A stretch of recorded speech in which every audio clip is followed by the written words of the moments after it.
buying clean energy is very different depending on what zip code you live in.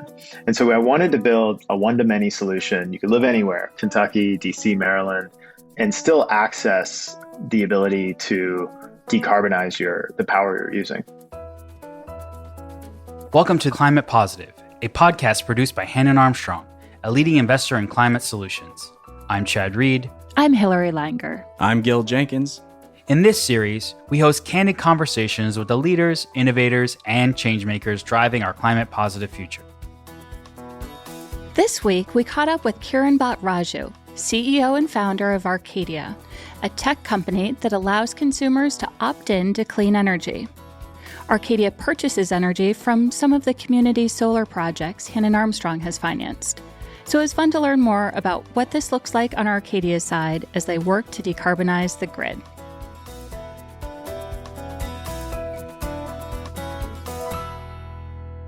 Kiran, thanks so much for joining us today. Yeah, excited to be here. Let's start off by talking a little bit about your early years. So you grew up in Kentucky in the heart of coal country. What was your childhood like? It was amazing. It definitely was the heart of coal country. I'm in my late 30s. And so when I grew up there, coal was dying a very slow death. Mountaintop removal had sort of taken off. And so it wasn't underground mines in the way that I think most of America thinks about it. It's literally blowing off mountains was part of what I saw growing up, but loved growing up there. And I say this as like just an eye-opening thing. I don't think it set me on a path, but I remember specifically going into a mine, an underground mine, actually, when I was in, I think it was second or third grade, and just this profound impact on me of I could not believe this is something that people do. Was that a school field trip? Oh, yeah. Pretty standard if you grow up in Pike, Floyd, around that parts of Eastern Kentucky. So, yeah, special. But it was great. I loved it. Kentucky's a special place. And energy was everywhere. My father worked on black lung patients. Massey Energy sponsored my Little League teams. It was a big part of life. Following college, you worked on the Hill as a legislative aide to Congressman John Yarmuth of Kentucky, who is pretty outspoken about climate change and the need for climate change solutions. How did your time on the Hill influence how you think about and talk about climate change?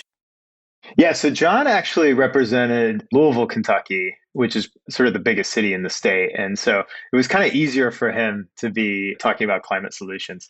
My time on the Hill was incredible. I feel like I got a PhD on how the world works, how the world doesn't work sometimes, and also how bizarre our US energy market is in terms of the monopoly structures, the sort of deregulated structures, the beginning of the opening of the ISOs and capacity markets, and learning a ton about FERC, the penetration of renewables, energy efficiency. It was just amazing seeing and working on the failed climate bill, where we made a bunch of House members take a vote behind this. It didn't even come up in the Senate. And, it was a terrible political move, but it was an amazing education. And I just saw the wave coming, right? It was so painfully obvious we were going to transition.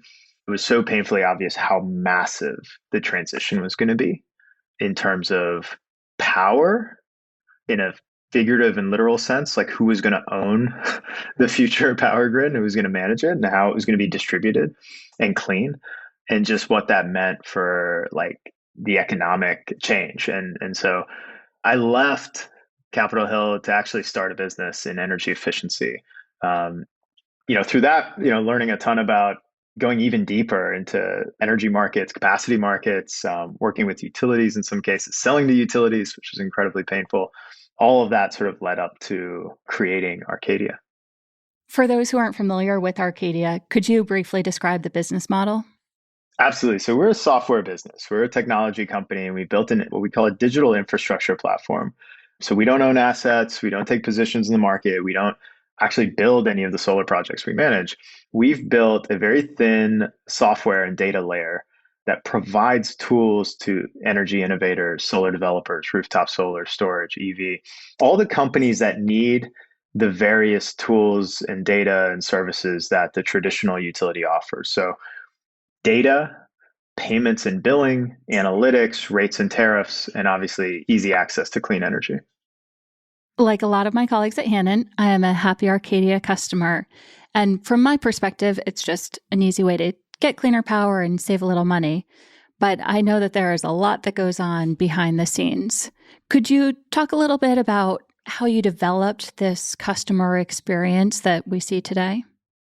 Totally. So the business you see today on the website was the original idea. And in some ways, we were a little too early. So in the early days, we decided to go direct to consumer, right? Provide the option of cleaner energy to everyone in the country. And as you know, and as probably a lot of listeners know, buying clean energy is very different depending on what zip code you live in. And so I wanted to build like a one-to-many solution. You could live anywhere, Kentucky, DC, Maryland, and still access the ability to decarbonize the power you're using, whether that's through RECs, community solar, retail energy, et cetera. And something unique that we did was build software to actually manage, not just understand your data at a meter level, how much energy you use, what rates and tariffs you're on, et cetera, but also manage a single bill.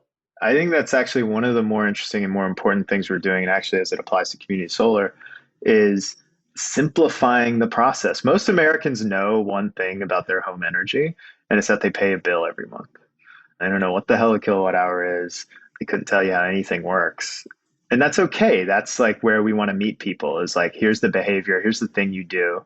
Let's simplify it. Let's take all the complexity I just described about buying power in different zip codes and abstract it away and just make a really clean user interface for the customer. And so we've had this direct to consumer product. We've got customers in all 50 states. We've had it for years. One of the things that Arcadia seems really proactive about is engaging with your consumers. So as a customer myself, I get my monthly bill, but then also get policy updates and even suggestions of different ways that I can engage on these issues. Why is it important to you that your customers know or care about these issues? Yeah, so I think there's two answers to this that we think about.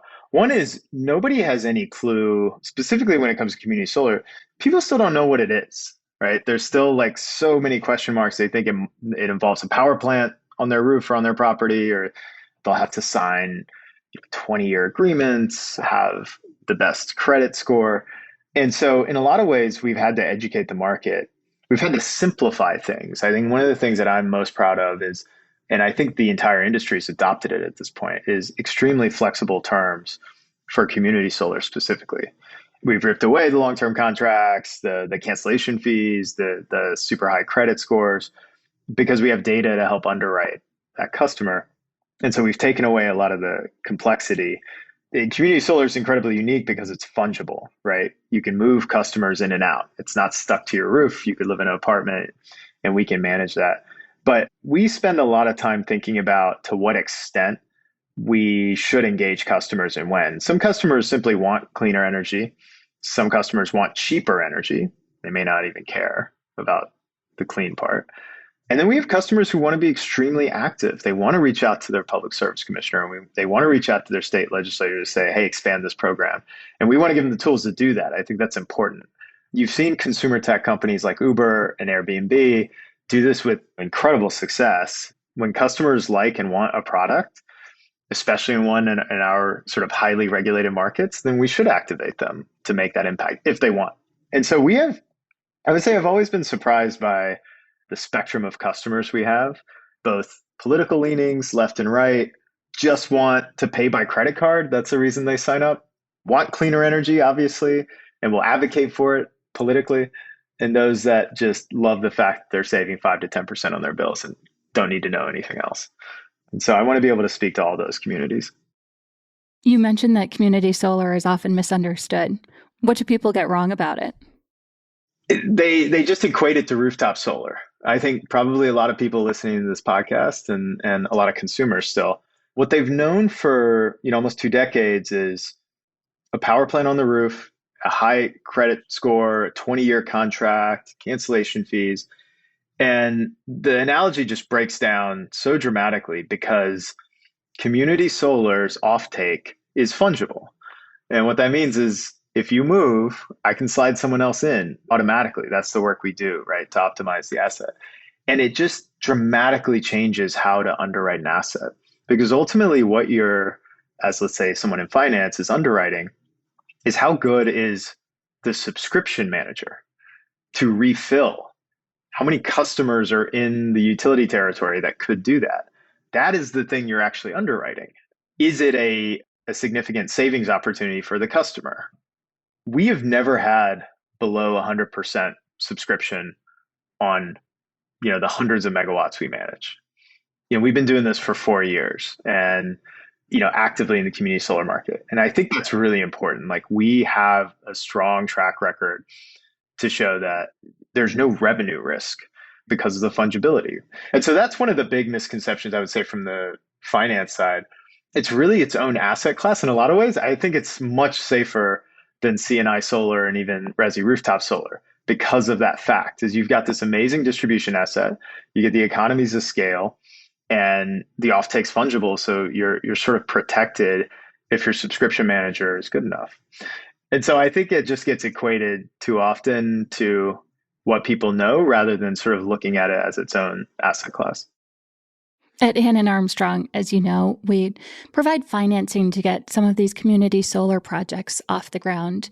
And in advance of our conversation, I was talking with some colleagues, and they mentioned they like seeing the Arcadia name come across in the docs because you're very pro-consumer and really direct about what your terms are. Was that a strategic decision from the start? 100%. Ultimately, being consumer focused is what will put this asset class on a different trajectory than, say, rooftop solar, than, say, retail energy. A lot of rooftop solar companies, they do a great job, right? They offer savings. A lot of those companies, they make wild predictions about how much they're going to save you over a 20-year period or what the production value will be. Retail energy companies are a whole nother, while some of them do well, there's a sort of an ugly side to that business where they'll sell you on a rate and they'll jack it up over time. This product, if structured well, can make a lot of money for developers and investors, and for the consumer be cheaper, cleaner, resilient, and most of all, equitable, right? I think that's like the most exciting thing about this product, period, is anyone that pays a power bill should be able to sign up. And by taking away the credit checks and just relying on, historical information, did you pay your power bill on time? You strip away any of the sort of discriminatory things that might exist within like a credit check, a credit score. And ultimately, I want to see community solar in all 50 states. I think it's one of the fastest competitive energy trends of like the last century. And, the way to do that is to make sure regulators understand like consumers like it, and companies like ours, and I think others in the market, are focused on the customer and that experience.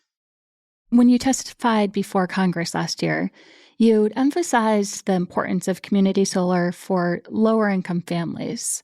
How does that influence how you market Arcadia? It's important. What I see happening is a lot of states focused on carve-outs for LMI communities, low and moderate income communities. And that's wonderful. We acquired a company called iSolar recently, based out of Denver. They're one of the largest direct sales companies focused on community solar. And one of the reasons we were so excited about them is we had traditionally done, digital acquisition, taking consumer tech channels to acquire customers.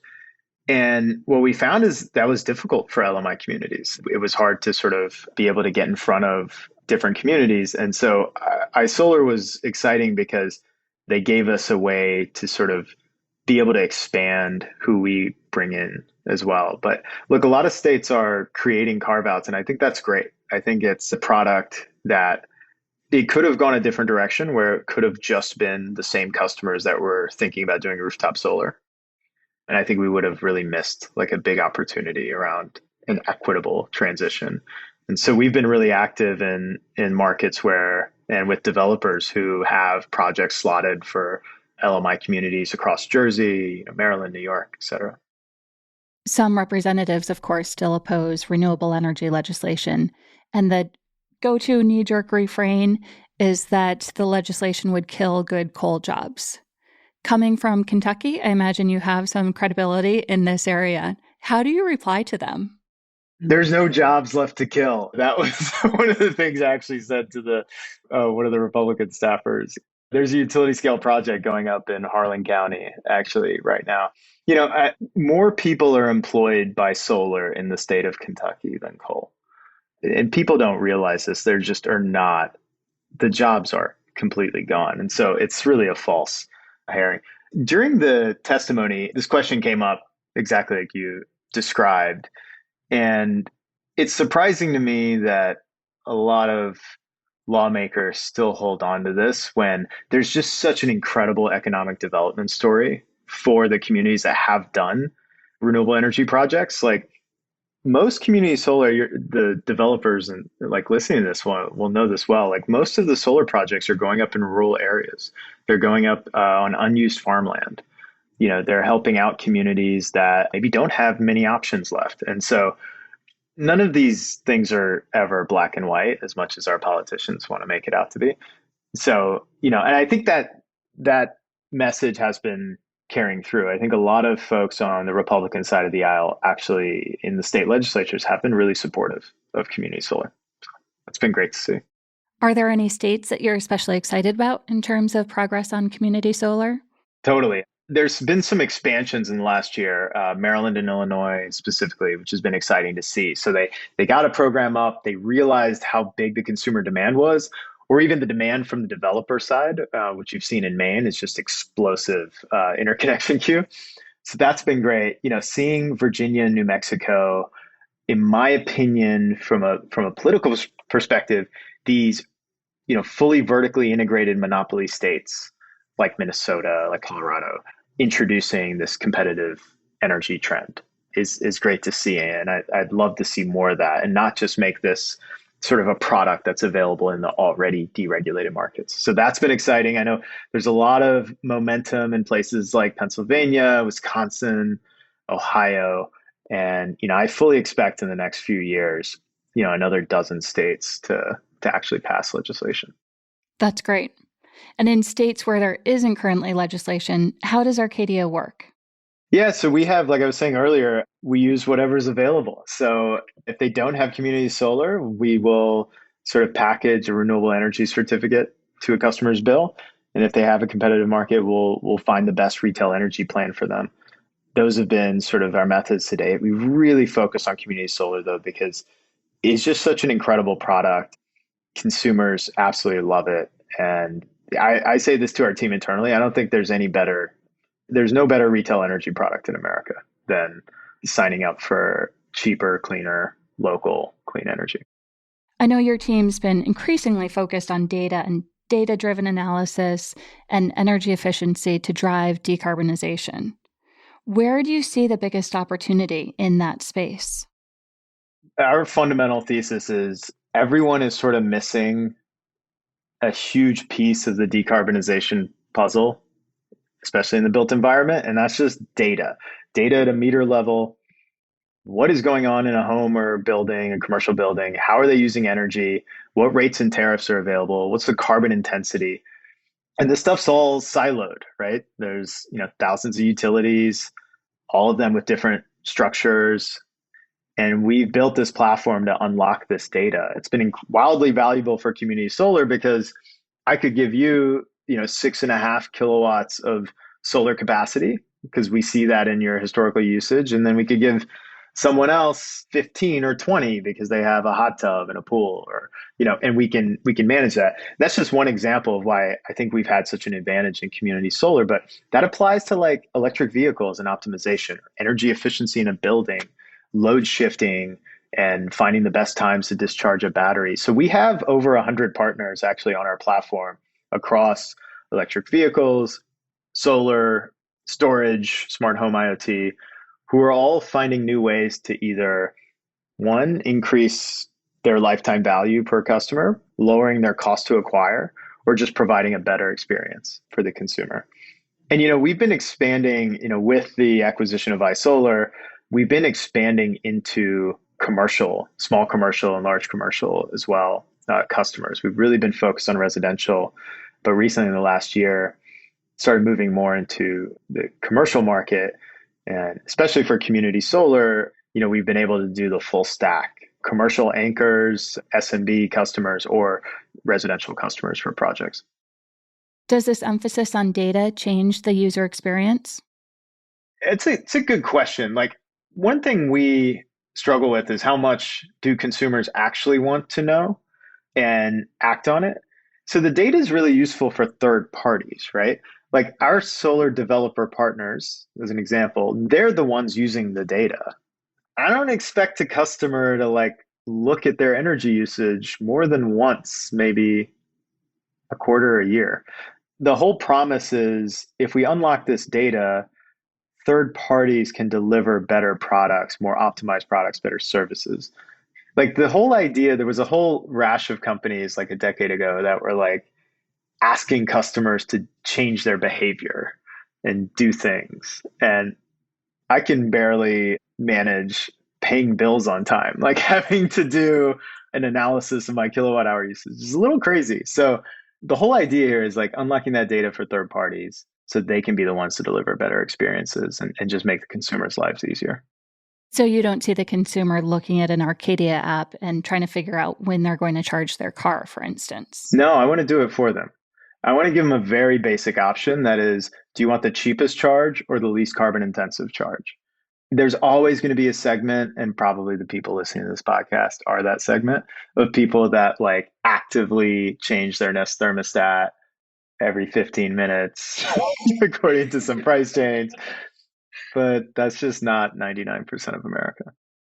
What are you most excited about for Arcadia in the next few years? Honestly, the explosion of community solar is so exciting. I think retail energy left a bad taste in a lot of people's mouths with the way the rate structures work. Rooftop solar, like I have no doubt that community solar will be larger than rooftop solar in the coming decade. It just makes more sense for a broader swath of Americans, for utilities. It's easier to underwrite, which is where I think we're getting to because of the fungibility of the offtake. And it's, I started the company, there were two states like Vermont and Colorado, and now there's 16. It's nuts. It's one of the fastest growing solar trends. So that's exciting. And then honestly, we've been seeing a ton of around the platform side, just a ton of interest from EV companies who are thinking about themselves more than sheet metal and batteries, which one EV OEM told us is they used to just sell pretty sheet metal and now they're thinking about the whole energy customer. And I think the opportunity there is if you can understand how to leverage energy, home energy, roaming, charging, it's an opportunity for an EV OEM to sort of take back the fuel side. When you think of car companies today, right? There's car companies and then there's like the whole world of fuel, right? The gas companies, the gas stations, et cetera. And I think there's a future where the really smart OEMs can just own more of the stack and more of the customer experience around the fuel, when to charge, how to charge, et cetera. So How do you see Arcadia fitting in there? I'll give you a really simple example, and we'll be announcing some partnerships later this year. You buy a car, you bring it home, you have literally no idea when to charge it, how much it's going to cost you, how much carbon it's using. All of those data points we can automate. The EV company can provide you those options. We can change someone's time of use rate to match their charging to save them money. We ran an analysis in San Diego of some of our EV customers, and we could save them anywhere from $300 to sometimes $1,000 a year just by no behavior change, just changing their time of use rate.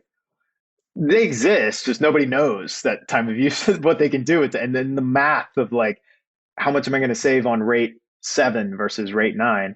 We build software to do that. I think that's one example. There's ideas where we're talking to some OEMs about when you lease a vehicle, what if you leased the entire value chain? So you leased the charger, the energy, as well as the vehicle all through a single bill branded by the EV company. So there's a lot, similar to community solar, just rapidly expanding.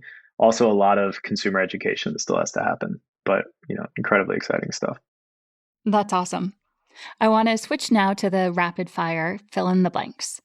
First, the world needs more passionate people about decarbonization. Environmental justice means breaking the fossil fuel monopoly. The biggest misconception about energy is that it can be abundant with clean energy sources. We don't have to sacrifice. We don't have to use less. That we can believe in abundance with renewable sources. But you still like energy efficiency? We do. We do. We do. Do you? We do. But ultimately, I think this is an interesting, we can spend a whole podcast talking about this. Customers don't want to make sacrifices. And at the end of the day, like, who uses energy? It's a bunch of us and businesses and customers. And I think the frame of efficiency is often around sacrifice. And I think we need to think about abundance. Everything can be clean and we can have unlimited power. That makes sense. We also see that energy efficiency can be the cheapest way to reduce carbon. And so if we can get the same light with a different light fixture. Totally agree. So we've got a long way to go to get through abundant clean energy, and efficiency has to be a tool. One of the most important lessons I learned last year was? I think patience. I have 2 small kids. It's been a tough year. Company's grown tremendously, but I think my kids taught me a lot about patience in this past year. I want my kids to be proud of me for doing my part to make sure that the world is has less of a climate crisis than the path we're currently on. Finally, to me, climate positive means? It means all of the above for a better world for everyone. We need, to your point, energy efficiency, clean energy. We need all hands on deck. I say something around the company, and I think this is true. I think every company will be a climate tech company very soon. They'll all be thinking about their climate impacts. And so everyone's going to have to be climate positive. Well, thank you for all of your work to move us in that direction. And thanks so much for being a guest on the show. Climate Positive is produced by Hannon Armstrong. If you enjoyed this week's podcast, please share it with a friend and leave us a rating and review on Apple and Spotify. You can also let us know what you thought via Twitter at ClimatePosiPod or email us at climatepositive@hannonarmstrong.com. I'm Hilary Langer, and this is Climate Positive.